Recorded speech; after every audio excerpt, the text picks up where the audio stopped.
Good morning guys! So mga umta, ang ating ulam for today's ulam ay ginagmay na adobong unod sa baboy og atay. Super yummy, spicy.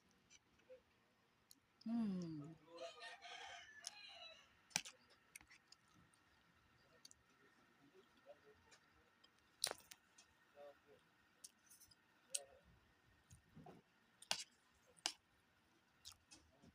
Ano to guys?